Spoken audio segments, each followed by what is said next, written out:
बैठ नीचे। अच्छा, नीचे बैठ। गांजा कहाँ से लिया? बैठ नीचे। हा जे तलावाच्या समोर हा जे काही शौचालय आहे आणि त्याच्या मागे जी लोक राहतात, रात्रीच्या वेळी इथे ड्रग पॅडलर्स जे आहेत त्यांचा इथे अड्डा बनलेला असतो। इथे रात्रीच्या वेळी ज्या गाड्या येतात, इथे ड्रगचा व्यवसाय जो एकदम जोरात चालतो आणि समोर आपलं जरीमरीचं मंदिर, हे जे शौचालय आणि इथे ही जी घाण करून ठेवलेली आहे, हे लोक इथे ड्रगचा व्यवसाय करतात। कॉलेजची मुलं येतात, सगळे श्रीमंत लोक येतात आणि इथे ड्रग्स विकले जातात। बेचन करणारी लोक हेच आहेत आणि पोलिसांना हे सगळं माहिती आहे। कोण गांजा बेचतंय इधर?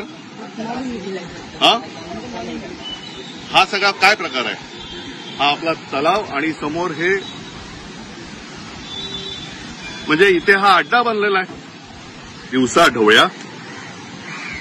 इथे मंदिराच्या समोर इथे हा बैठ नीचे। अच्छा, नीचे बैठ। गांजा कहाँ से लिया? बैठ नीचे। किसने भेजा इधर? किसने भेजा? ये लड़के ने भेजा? किसने बेचा तेरे को? कहाँ से? हाँ, तेरा नाम क्या? हाँ, गौरव। कहाँ से लिया गांजा?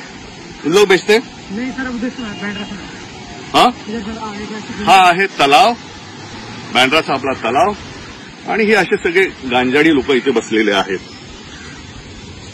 चल मेरे साथ में चल, चल ना, उठ उठ उठ उठ उठ। और तू क्या करता रे? तू भी तो गांजाड़ी है, बेचने का, बेचन का काम करता है। सर बैठ। हाँ, तू क्या करता है?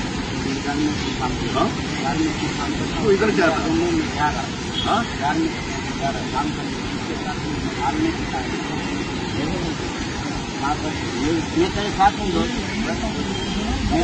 गांजा कहाँ से लिया? गांजा कहाँ से लिया? कहाँ से? बैंड्रा। तो बैंड्रा से लेके इधर किधर? तलाव हा कोणासाठी आहे? गांजाडी लोकांसाठी आहे, इकडचं सौंदर्य बघण्यासाठी, सर्वसामान्य जनतेसाठी आहे की नेमका हा तलाव आहे कोणासाठी? आणि समोर जर मंदिर असेल तर मग त्याची देखभाल करणं आणि याची सुरक्षा करणं हे कोणाचं काम आहे? त्याचं जर लाईव्ह बघायचं असेल तर मी रात्री येतो, मला काही फरक पडत नाही कोण काय करेल, कोण काय बोलेल, पण हे सत्य ज्यावेळी मी आईचे आशीर्वाद घ्यायला आलो त्यावेळी मला हे दिसलं। तुमचे जर डोळे बंद करत असता तुम्ही पोलीस म्हणून, तर मला ते उडे करावं लागतं।